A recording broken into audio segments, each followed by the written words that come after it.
Good afternoon, everyone. I'm June Rawl, the director for IPDAY, and I'm so happy all of you could join us today.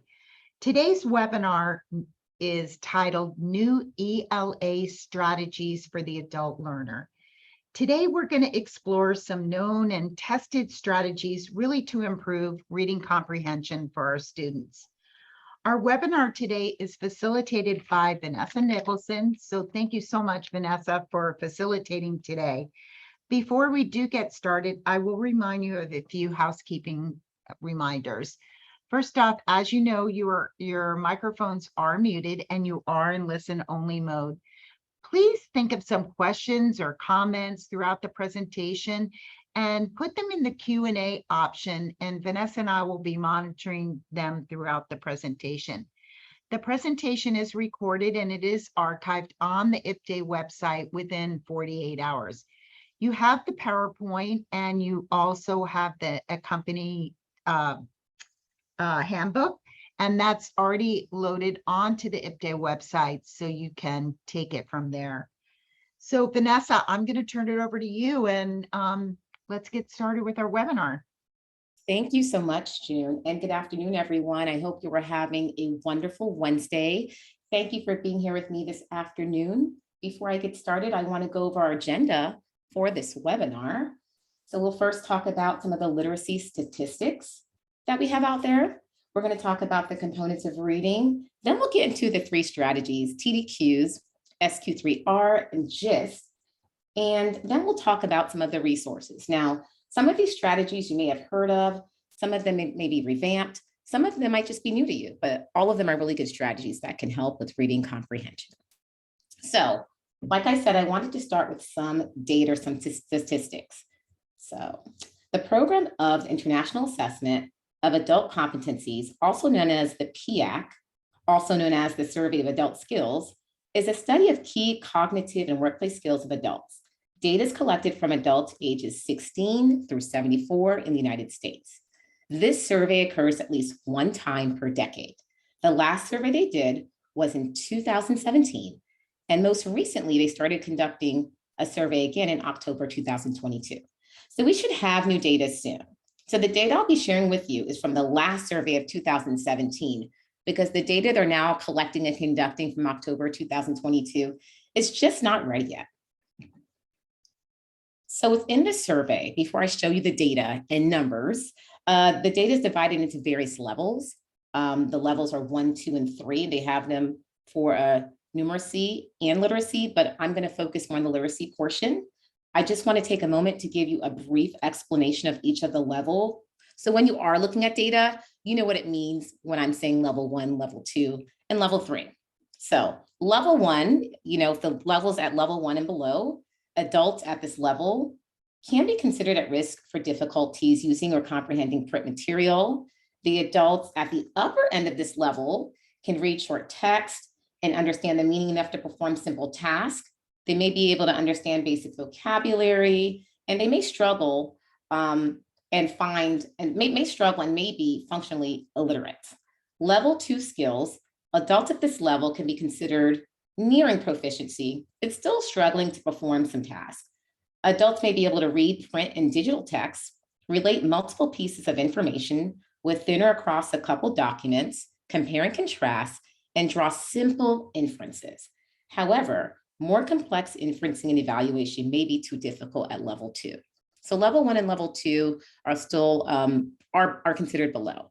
But at level 3, a level 3 and above, adults at these levels are considered proficient at working with information and ideas in text. They have a range of higher literacy skills, from the ability to understand, interpret, and synthesize information across multiple complex texts, to the ability to evaluate the reliability of sources and infer sophisticated meanings and complex ideas from written sources. So just keep that in mind as I'm going to go over some of the data points with you. So the first data I'm going to share with you, this is national data. This is data within the US. So if you look at that, 22% of adults 16 or older are at or below level 1 literacy. Remember, level 1 is the lowest level. So at or below 22% for those in the US. 32% of adults ages 16 or older or at level 2 level of literacy. Remember, level 2 can be considered nearing proficiency, but still struggling to perform tasks with text-based information.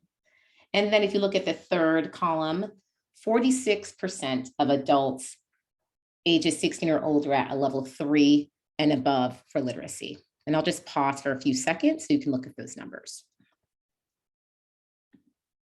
Let's look at Florida. 24% of adults ages 16 or older at below level 1 of literacy. And this is Florida. This data right here on this slide is Florida, when the one before was national data. In Florida, literacy skills rank below the national average. And then 34% of adults ages 16 or older are at a level 2 of literacy. Let's compare the national data with the Florida data. Triangle are national averages. Okay, so you see the triangle at the bottom, and then the circle would be the Florida averages. And you could see with Florida, we have more adults at level 1 and 2 in comparison to the national average, and less adults at level 3. So if you compare and contrast both, with the triangle being the national data at the bottom and Florida data being the circle, you can see where we rank. I'm going to pause for just a second so you can just view that and take that in. All right. So the data shows that as a state, we still have more work to do with increasing and improving literacy among adults. Many of the strategies I'm about to show you dive right into reading comprehension portion of the pillars of reading. The National Reading Panel has identified these 5 components as the essential blocks of reading. To teach reading comprehension, it is important to teach multiple strategies to our adult learners to help them with their reading comprehension. The same strategies I learned as a child, or the strategies I taught my students, are the same strategies I actually use today, which is quite interesting. You know, sometimes when I'm reading some really complex text that I find on the internet, I'm still using the same strategies, stopping, thinking about what I read, going back, using background knowledge. Sometimes I'm underlining stuff. I'm still using those exact same strategies. And I actually do them unconsciously because they've been so ingrained in my brain. You know, not a step-by-step process, you know, as I've been reading, you know, this way most of my life. So just, you know, you think the strategies you teach your students, when are they going to use them? All the time. You know, as an adult, I use them quite often. In order to teach the reading strategies, it is important that you know the standards and read through those frameworks to fully understand the skills students should know, okay? So this is just a screenshot of the frameworks and standards, and you can get this from FLDOE, FLDOE Adult Education site. They have curriculum frameworks where you can grab these, but as you look at these are the RLA standards. The RLA expectations are those overarching skills that run through every component of language arts. These are the skills that students should be using throughout the strands.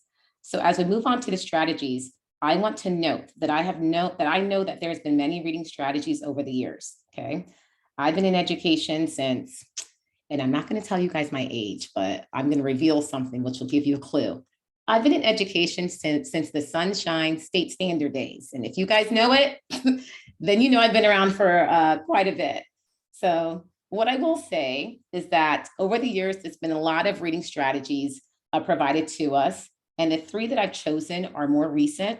Some of these you can use in variation, or you can pick and choose which strategy is important. As I go through these, think about your class, your students, and which strategies would be beneficial to them to improve their reading skills.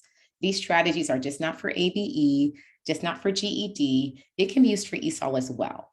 So just please note that you can use these strategies, you know, in isolation. You can take parts of the strategy apart, or you just think about what fits best for your class. So the first strategy I want to go over are text-dependent questions. And maybe this is new to you, maybe you have not heard of it, but it's actually been around for a while. With closed reading, we have the students interact with the text on a deeper level, okay? With text-dependent questions, we are creating questions that require the student to use the text to support their answer, or cite evidence to answer the question. It can be used after closed reading if you're familiar with that strategy. So text-dependent questions are questions that require the reader to use the text to answer the question, okay? They have to cite or use evidence, And students can, analyze or evaluate, and it can be used to check understanding. What text-dependent questions are not?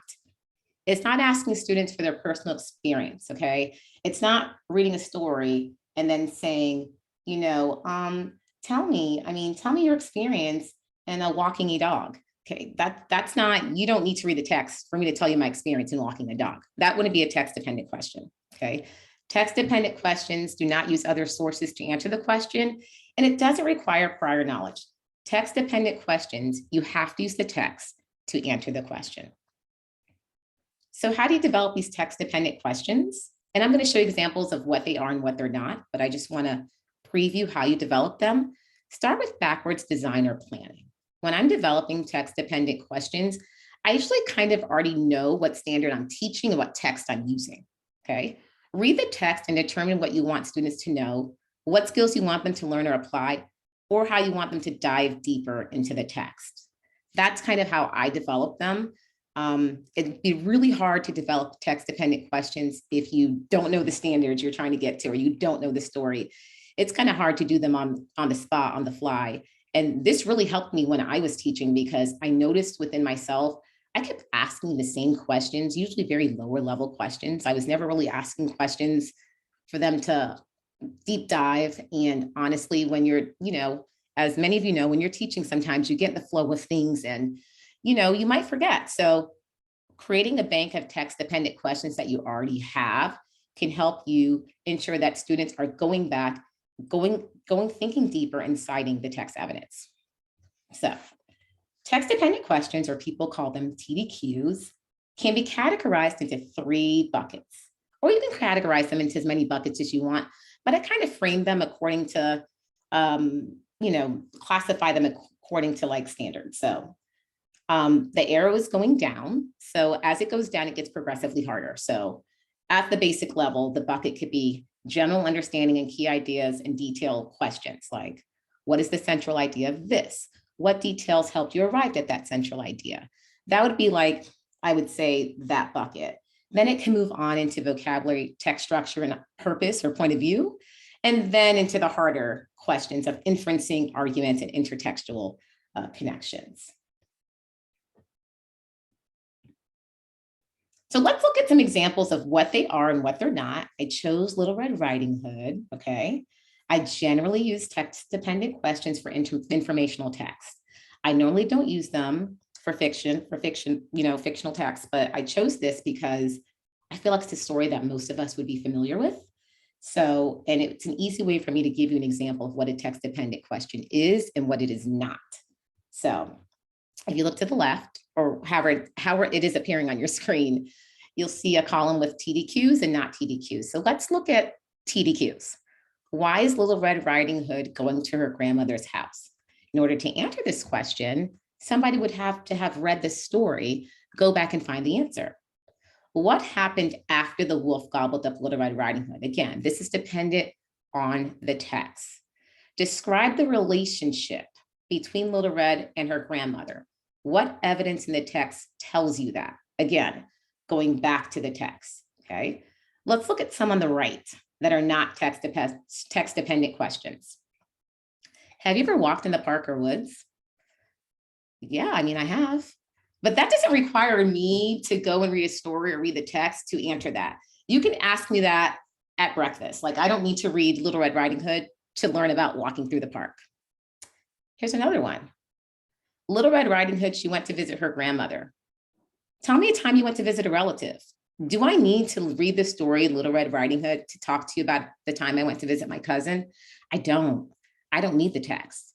So what's important to note here is text-dependent questions. You really use the text to answer the question, or you cite evidence or use parts of the text. Non-text dependent questions, you don't need the text at all. You can really just answer it, like I said, at breakfast or at lunch. So when creating these text-dependent questions, you can create generic question prompts or stems that can be used at any time.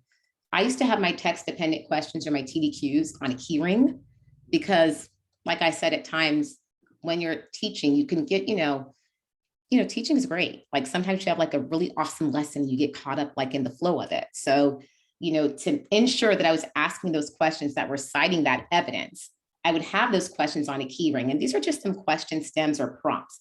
This is not related to any particular story. These are just stems that you can use, or examples of stems. And I'll just read out a couple. What did the author mean when using the word or statement blank within the text? What words or context clues in the text can help support your answer? Why does the author include this illustration? How does the illustration contribute to the understanding of the text? What is the author's purpose? How does this paragraph contribute to the author's purpose? What is the text structure? What details help support your answer? How does the author use text features to help support the central idea? As you can see, all of those require that person or that student to go back in the text to answer the question. When you keep them on a key ring, you can arrange them by benchmark, standard, or strand. Like you could say, okay, this is gonna be all my central idea and key details, questions and so on. Or you can some people just write them down like in a notebook, but I had mine in a key ring because it was easy to grab, easy for me to remember. So here's a simple way to organize your text-dependent questions. You put the title of the text up top that you're using. You write down the standards. Again, using that backwards planning or design, you need to know the standards you're trying to teach or what you want students to learn, and develop 5 text-dependent questions. This can help you start your text-dependent question bank, where you can use similar language to make those generic question stems, okay? Let's move on to our next strategy. Survey, question, read, recite, review. I know it's a lot. SQ3R, some people call it SQUARE, but I call it SQ3R, and it stands for survey, question, read, recite, and review. And it's used in informational text, and it helps with retaining information and comprehension and actively interacting with the text. You can use all the steps on this or portions of this.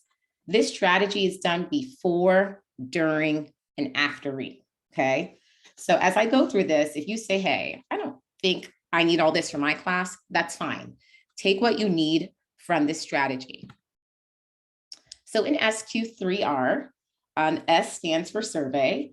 How you use the strategy is you pass out text. Students will skim the text quickly, okay? They'll pay attention to bold words, those text features, headings, illustrations, pictures, captions, chart. They read the introduction. It's really just preparing the students for what they're about to read. And, like I said, strategies I've learned, I generally do them. When I get text, I usually skim it really quick to know if I'm interested in it. So same thing with students, have them skim it, pay attention to those text features. And that usually takes 3 to 5 minutes. Of course, the minutes can change, 1 to 3 minutes, whatever works for your class. Then there's the question. Students will develop their own questions based off the headings, subheadings, the text features. They will turn all of those questions, they will turn all the questions that the students will answer themselves. Any question that students may have from skimming. So think about, and you're thinking like, what kind of questions will students be asking? Usually you can do the question starters, who, what, where, when, why, and how. I would say before doing the question part, ensure that students understand the 5 W's and the 1 H, ensure they understand how to ask and answer questions within a story. So I wouldn't do that part unless students understand how to ask those question stems. So first they're surveying, they're skimming the text. Next, they're asking questions about what they skimmed. It could mean the title, the headings, the subheadings, the pictures, and so on. Okay, they're writing those questions down. Next, here are the 3 R's, they're reading. Okay, this is the first active reading. So I skim the text, I'm writing questions about what I've skimmed on those text features. I'm doing my first active reading, I'm reading the text, and now I'm trying to look for answers to the questions I've already written down. Okay, so if you have a title, and I'm just gonna make this up, the disaster of 1980, and my question was, what led up to that disaster? As I'm reading the text, I'm gonna be looking for that answer. At the same time, you're annotating and marking the text. You are, underlying words you may not know. You could put a star next to the main idea and so on. So this first read could have a lot in it. It's called your active reading. Then recite. In the recite, You're summarizing each paragraph and putting it into your own words, okay? You're reflecting and you're reading. So this is your second read. First read, you're finding the answers to the questions you created. The second read, you're rereading this time, and then you're summarizing each paragraph, okay? And you're probably thinking, wow, this could take a while. It can. So usually when you start this strategy, you need to start with smaller text, but we'll move on to review. And then review, you read through your questions, you read through your annotations. You can have a group discussion about the text. This is where you can pair students into think, pair, share. And you can also talk to the, you as an instructor should also talk to the students and address any misconceptions or questions they still have. So as they're going through the text, if they cannot answer the question, and as they're pairing up with their partners and they can't find the answers to the questions, you as an instructor will have to provide that support. It's not that students are just asking questions, and not coming up with any answers, and they're left alone to just sort of figure that out. After a while, after they've engaged with the text, they're looking for the questions, they've partnered up with others to ask and answer those questions. If there's still some misconceptions or questions, then you as the instructor will go back and answer those questions. Now, some also do SQ4R. I know this is SQ3R, but some people add SQ4R, or they add a fourth R as in relate or respond. And you can feel free to add that, okay? You can feel free to do any portion of this strategy or do it all. You can do different pieces, because I feel like each piece is essential. Each piece is really important. Maybe day one, you just want students just to skim the 3 to 5 minutes. Maybe day two, you have them, ask the questions that they are skimming through the text. Maybe day three, you have them do their active read and read the text, mark the text, and answer the questions. And maybe for your class, that's it. You don't need recite and review. Or maybe for your class, you need all of the parts. You decide what's best for your students in your class. So here's a quick graphic organizer, or not even an organizer, just a chart to remind you of how the SQ3R strategy works. So skim the text 3 to 5 minutes. It does not have to be 3 to 5 minutes, because really it depends on the text, right? If you have a really short text or a short paragraph, students don't need to skim that for 3 to 5 minutes. That would be really quick. Look at all the text features: titles, headings, subheadings, illustrations, captions, bolded words, and charts. They can read the introduction if there is one. Read the first sentence of each paragraph. That's also a variation, okay? Create questions based off text features and introductions. Students can use 5 W's and 1 H, which is the 6 question starters.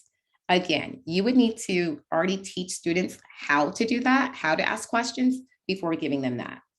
Then, of course, they read the text, find answers to the questions, underline where they found their answers. They can annotate at the same time, recite, summarize each paragraph and put it into their own words.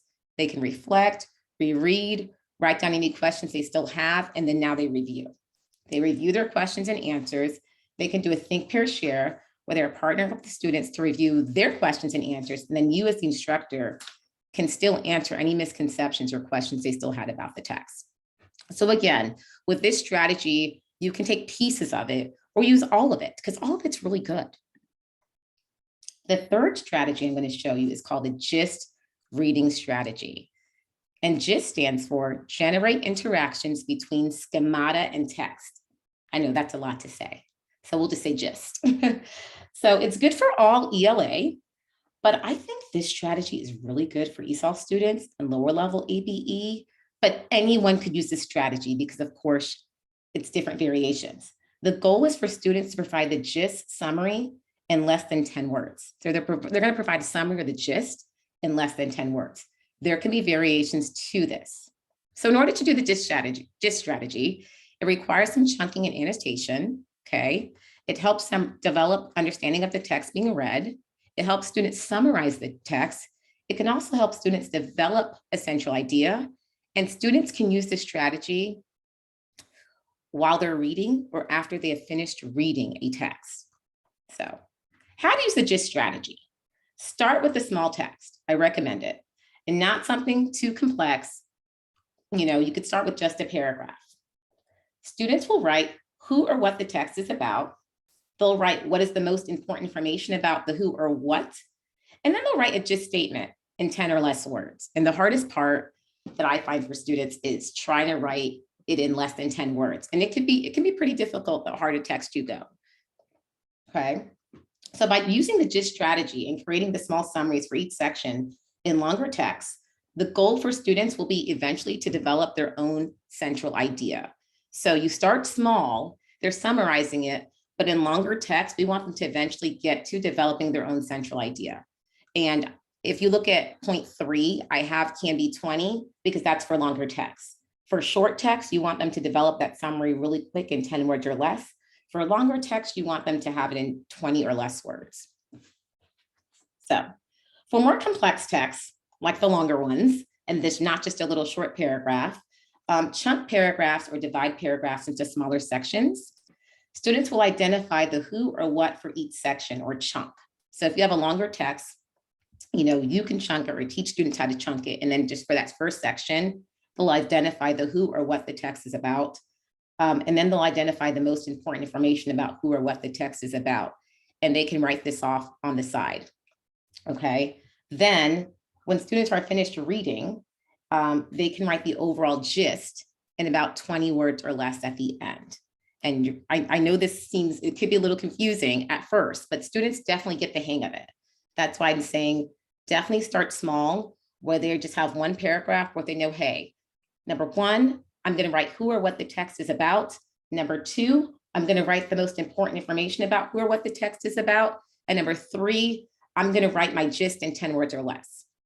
And that's what students go for. As the text gets longer, of course, you can increase, the longer gist strategy. So here is a really short graphic organizer of how to do the gist. This is called the simplified gist strategy. So they're going to read the text. They're going to say who or what the text is about.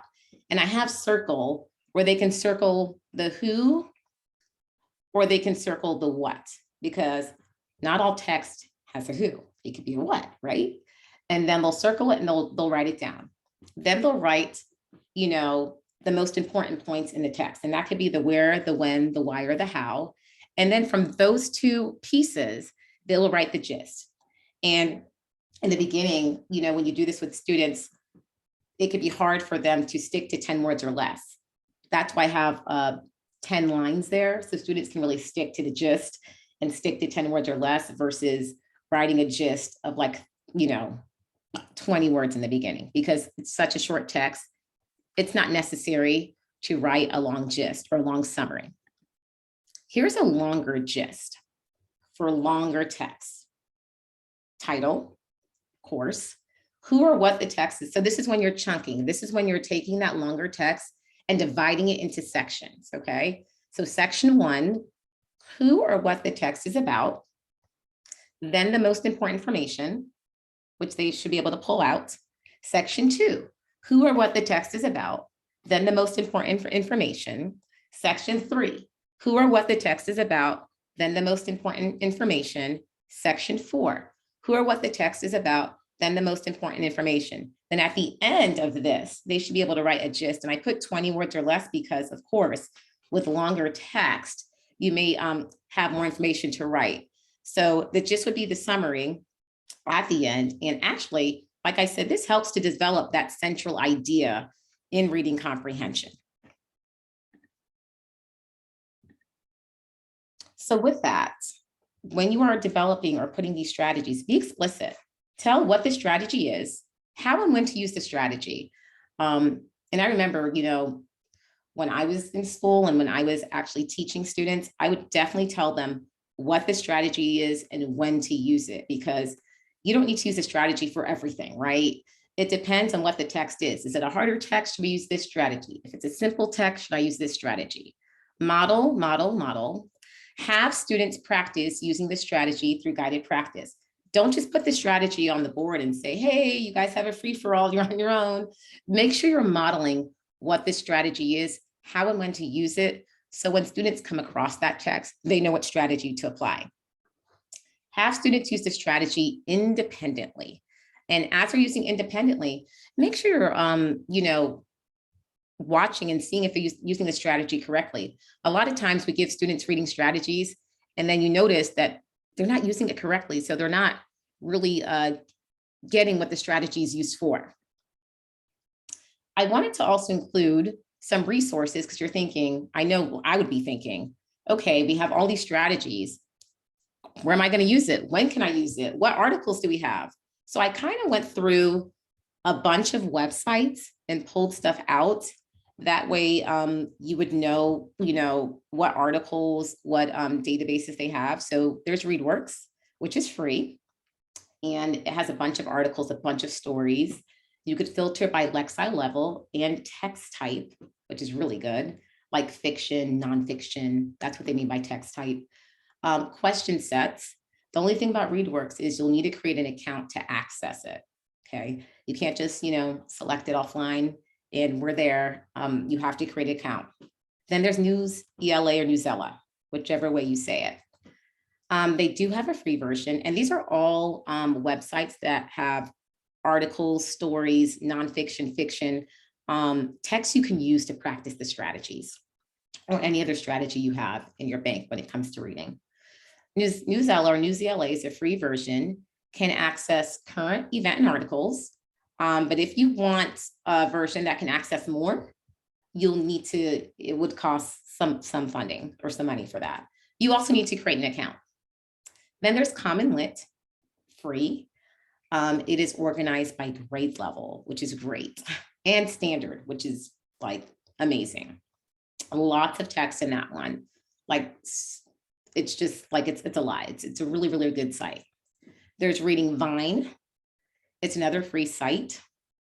It only goes up to an 8th grade reading level though. So I just want to caution you on that. So if you are teaching, GED or your students are like in a higher level, Reading Vine may not be the best site for you. There's News and Levels. It's also free. It's great for ESOL and lower level ABE, ELA students. It has articles in there that you can use as well. There's Smithsonian Magazine. I know. Didn't know that Smithsonian Magazine had some stuff, but they do.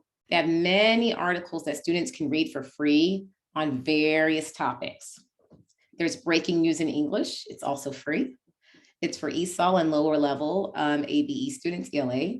The only thing with this site is when I was using it, there are a lot of ads and advertisements on this site. And I'm saying that because I know, if you're putting something on a smart board or if your students are using it, all these ads are popping up, it can be really confusing. So if you are using Breaking News in English, it's a great site. It just has lots of ads and advertisements. And then there's Explorer Magazine, which is part of National Geographic, has a bunch of articles and it's also free. And all these sites that I have on here, they are linked and they are linked in the workbook. So when you go look for the workbook, or as June said, it's already in your portal, these are all linked. Because I know you might be thinking where's the website? I've linked them all for you. So once you go in there, you can select and explore any one of these sites that you can use with students when it comes to reading. So just here's some things to review.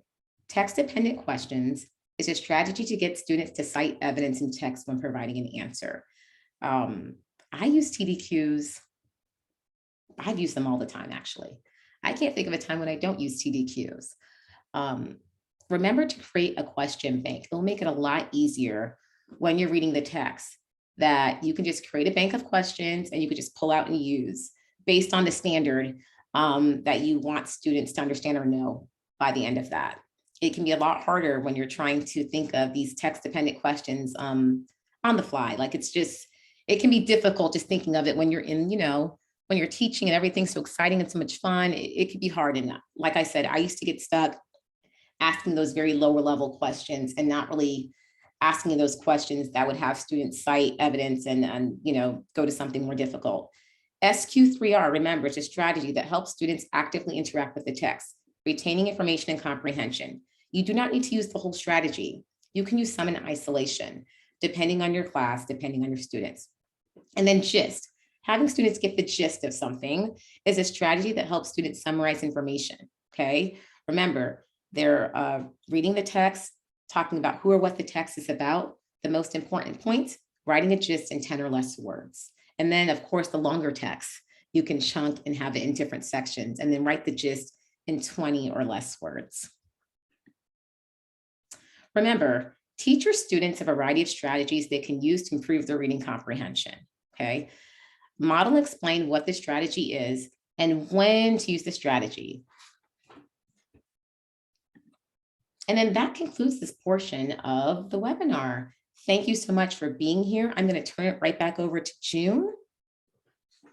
Vanessa, thanks so much. And thank you for all of you who are putting some other suggestions of great resources to use. So that's excellent. We appreciate it. Right now, there is going to be a series of questions on your screen. Please take a moment to answer these questions. We love to hear your feedback and really value it immensely. While you do that, I want to remind you that another Tech Tuesday is coming up. Next Tuesday, February 7th, our Tech Tuesday will be using Microsoft SharePoint list to organize projects and share data. So please join us next Tuesday, February 7th for Tech Tuesday. And then on February 8th, we will be talking about exploring options for mutual gain. So I hope that all of you can join us again next week. And until then, Vanessa, thank you so much for facilitating our webinar today. And thank you all to all the practitioners who were here with us today. I wish you a very great rest of your day. Thank you.